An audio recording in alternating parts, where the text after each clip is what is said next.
Good morning student. आज हम लोग पढ़ेंगे रूमिनेटिंग एनिमल्स, अमीबा, हाइड्रा के बारे में। ठीक है, तो स्टार्ट करते हैं हम लोग चैप्टर।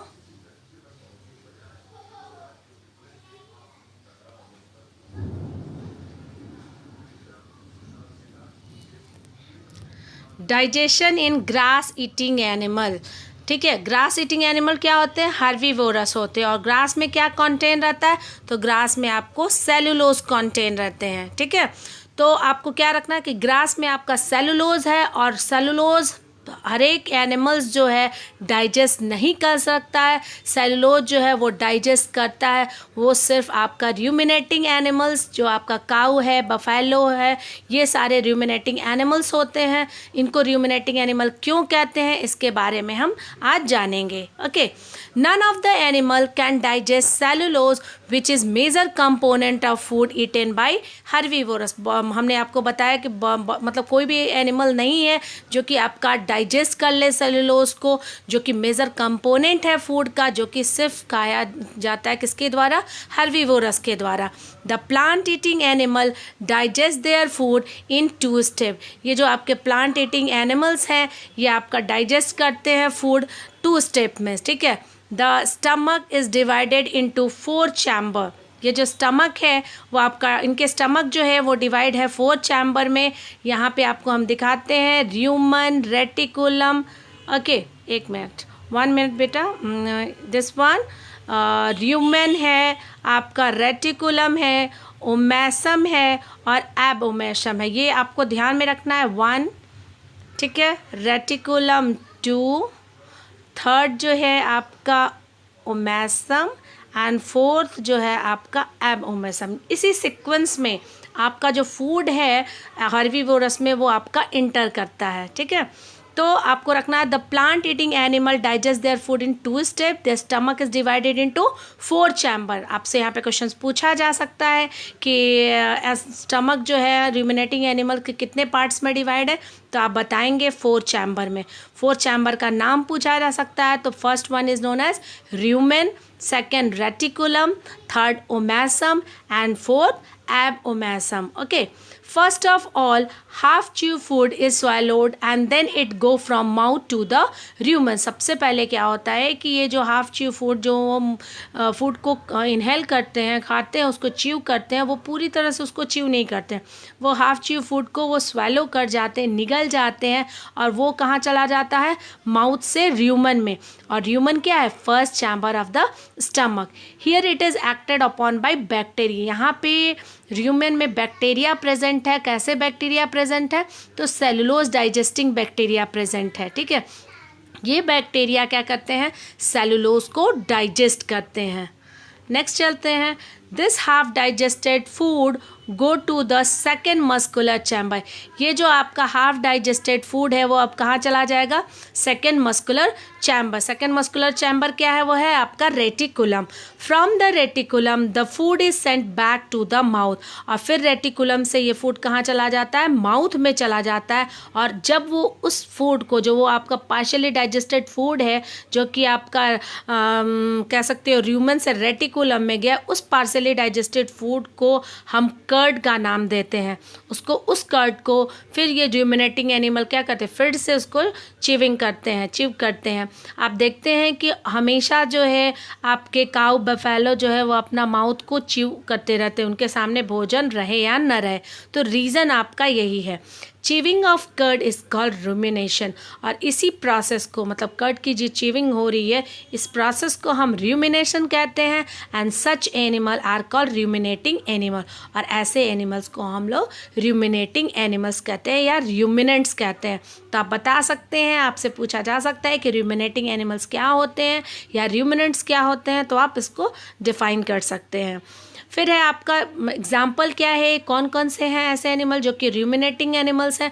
तो वो हैं आपके काऊ, गोट, बफेलो, सिप, बिशान। इसके अलावा बहुत सारे ऐसे एनिमल्स हैं जो कि आपके रूमिनेटिंग एनिमल्स हैं, जो ग्रास ईटिंग एनिमल्स हैं।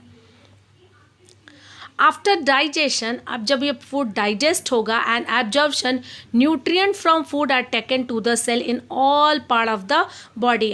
डाइजेशन के बाद और ऑब्जॉर्प्शन के बाद ये जो न्यूट्रिएंट्स जो होते हैं फूड के, वो पूरे बॉडी पार्ट्स में, उनके बॉडी पार्ट के सेल में चले जाते हैं। सेल वहाँ पे क्या करेगा, ऑक्सीडाइज करेगा और फूड से एनर्जी मिलेगा and this process is known as respiration. Okay, तो चलिए हम थोड़ा सा डायग्राम की सहायता से कर लेते हैं।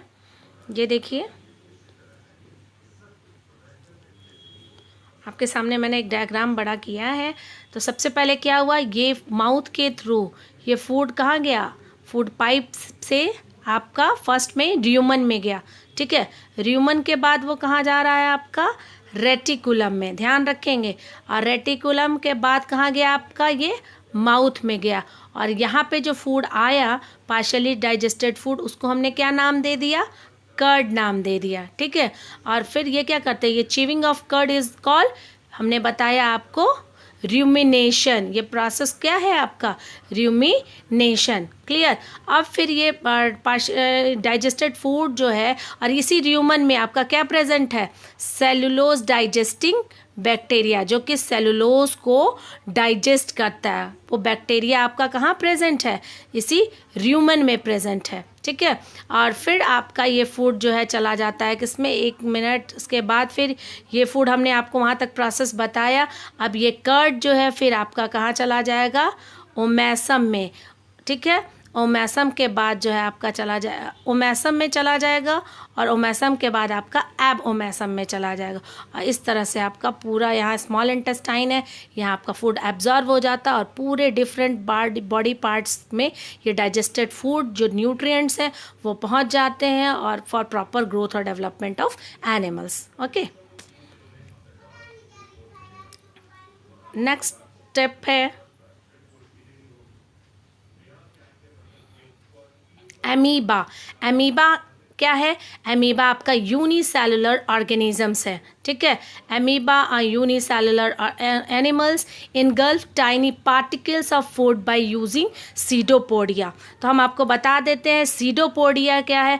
तो ये finger like projections, this is called pseudopodia. ये जो है आपका सीडोपोडिया, ये इसको हम लोग फॉल्स फिट के नाम से भी जानते हैं, क्योंकि ये सीडोपोडिया इनका हमेशा नहीं रहता है। जब इनको फूड को कैप्चर करना रहता है तो ये फिंगर लाइक प्रोजेक्शंस आपके हो जाते हैं, और इसी को हम लोग कहते हैं सीडोपोडिया। ठीक है, amoeba feed on small organism such as bacteria. Amoeba जो है वो क्या करता है, फीड करता है, खाता है स्मॉल ऑर्गेनिज्म जैसे कि आपका बैक्टीरिया। ठीक है, उसके बाद an amoeba approach food pseudopodia form and eventually surround the food. ये अमीबा क्या करता है, फूड के पास जाता है और जो है आपका सीडोपोडिया फॉर्म हो जाता है, और सीडोपोडिया फॉर्म होने से क्या हो जाता है, वो लास्ट में आप देख रहे हो कि ये फूड को सराउंड कर दे रहा है, और यहाँ पे आपका फूड वैक्यूल्स का फॉर्मेशन हो जा रहा है। The food become enclose in food vacuole. ये फूड जो है आपका इनक्लोज हो जा रहा है किसमें, फूड वैक्यूल में। अब यहाँ पर आपको देखना होगा कि इसमें आपका डाइजेस्टिव एंजाइम प्रेजेंट होता है। ये आपका साइटोप्लाज्म है, और यहाँ पे आपका डाइजेस्टिव एंजाइम होता है जो कि आपका जाता है इस फूड वैक्यूल्स में, और फूड को क्या करता है, डाइजेस्ट करता है। ठीक है, digestive enzyme break down the food and nutrient diffuses into the cytoplasm. उसके बाद क्या होता है कि ये जो न्यूट्रिएंट जब आपका ये डाइजेस्ट हो गया तो ये आपका फूड जो है आपका क्या हो जाएगा, डिफ्यूज होगा इसके पूरे सेल में for proper growth and development. Okay, तो यहाँ पे क्या ध्यान देना होगा कि यूनिसेलुलर ऑर्गेनिजम्स जो हैं वो आपका फीड करते हैं, क्या खाते हैं, तो वो बैक्टीरिया खाते हैं, छोटे छोटे बैक्टीरिया। और ये कैसा ऑर्गेनिज्म है, तो ये आपका यूनिसेलुलर ऑर्गेनिजम्स है। और दूसरा क्या देना, फिंगर लाइक प्रोजेक्शंस जो होता है, जो कि हेल्पफुल होता है टू इनगल्फ द फूड, तो वो होगा आपका pseudopodia. In multicellular organism like Hydra, there are numerous tentacle. Hydra जो है वो आपका मल्टी सेलुलर ऑर्गेनिज्म है, और अमीबा क्या है आपका यूनिसेलुलर ऑर्गेनिज्म है। हाइड्रा में बहुत सारे टेंटिकल्स प्रेजेंट होते हैं अराउंड देयर माउथ। ये देखिए, ये इसका माउथ है और इसके अराउंड ये जो आपका फिंगर की तरह इस तरह से प्रोजेक्शंस दिख रहा है, इसी को हम टेंटिकल्स कहते हैं। Hydra use tentacles to surround it prey and kill them with it stinging cell. इसके माउथ के पास आपका स्टिंगिंग सेल प्रेजेंट होता है, जिससे ये फूड को टॉक्सिन प्रोवाइड कर देता है, जिससे वो क्या हो जाता है, किल हो जाता है। ठीक है, तो हाइड्रा क्या यूज़ करता है, तो hydra uses tentacles to surround it prey. इससे क्या, इस टेंटिकल से ये इस प्रे को सराउंड कर लिया, घेर लेता है। And kill them with stinging cell. इसके टिप पर और माउथ पे आपके स्टिंगिंग सेल होते हैं, जो कि टॉक्सिक सब्सटेंस प्रोड्यूस करते हैं, वो क्या कर देते हैं, किल कर देते हैं। Then the food is push inside the body cavity. और फिर इस फूड को आपने इस बॉडी कैविटी में ले के चले जाते हैं। ठीक है, तो इसमें क्या ध्यान देना है, हाइड्रा क्या है, हाइड्रा आपका मल्टी सेलुलर ऑर्गेनिज्म है। ये किसकी सहायता से फूड को इनगल्फ करता है, तो टेंटिकल्स की सहायता से करता है। स्टिंगिंग सेल किस में प्रेजेंट होता है, तो ये आपका हाइड्रा में प्रेजेंट होता है। Clear. Milk teeth and permanent teeth. यहाँ पे हमने एक बच्चे ने पूछा था मिल्क टीथ और परमानेंट टीथ में क्या अंतर है, तो इसके लिए मैं आपके लिए स्लाइड बना के लाई हूँ। मिल्क टीथ क्या है, human get 2 set of teeth in their life time. हम अपने लाइफ टाइम में हमारे 2 सेट ऑफ टीथ होते हैं। जो first set erupt when we are baby, जो पहला जो दांत निकलता है जब हम लोग छोटे रहते हैं, बेबी रहते हैं, और वैसे टीथ को हम मिल्क टीथ कहते हैं। ठीक है, milk teeth last until we are about 8 year old. और ये जो मिल्क टीथ होते हैं 8 साल तक, मतलब 8 ईयर के जब आप हो जाते हो तो ये आपका ख़त्म हो जाता है। Milk teeth are replaced by a second set of teeth. ये जो आपका मिल्क टीथ है ये आपका रिप्लेस होता है सेकेंड सेट ऑफ टीथ, और उसी को हम परमानेंट टीथ कहते हैं। ठीक है, और आपको हमने टीथ पढ़ाते समय बताया है कि an adult human has 32 teeth in all. Adult human में लगभग जो है 32 टीथ जो है वो पाए जाते हैं। 16 in each jaw, it mean 16 जो है आपके अपर जॉ में पाए जाते हैं और 16 जो है वो आपके लोअर जॉ में पाए जाते हैं। क्लियर। अब चलिए थोड़ा सा क्वेश्चन आंसर पे हम चलते हैं। व्हाट इज इंजेशन, इंजेशन क्या है, तो हमने आपको बताया है the intake of food is called ingestion. जो भोजन का लेना होता है उस प्रोसेस को हम इंजेशन कहते हैं।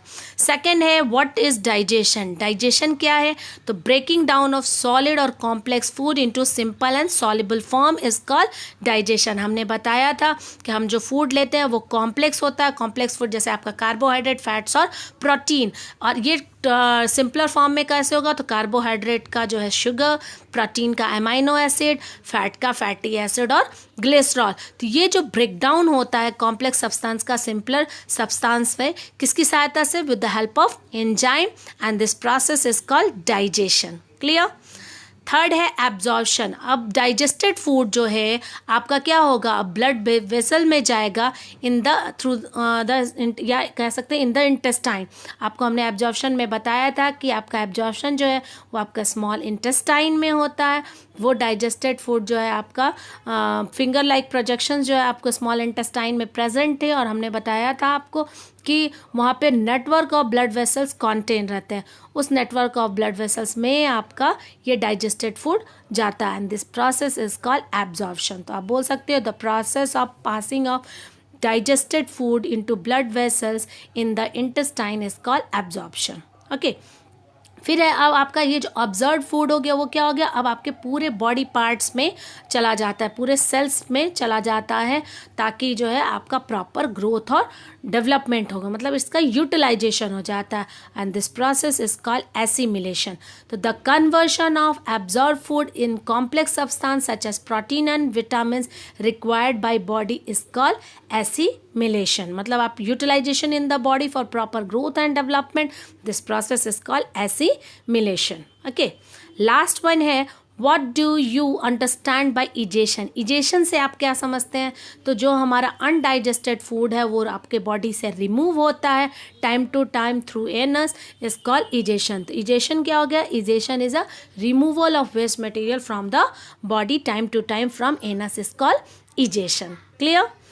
6 है what are the step of nutrition involve in animals. Okay, तो क्या है steps, what are the steps, तो there are 5 step of nutrition involve in animals. First one is known as ingestion, second digestion, third absorption, fourth assimilation, and fifth egestion. Clear?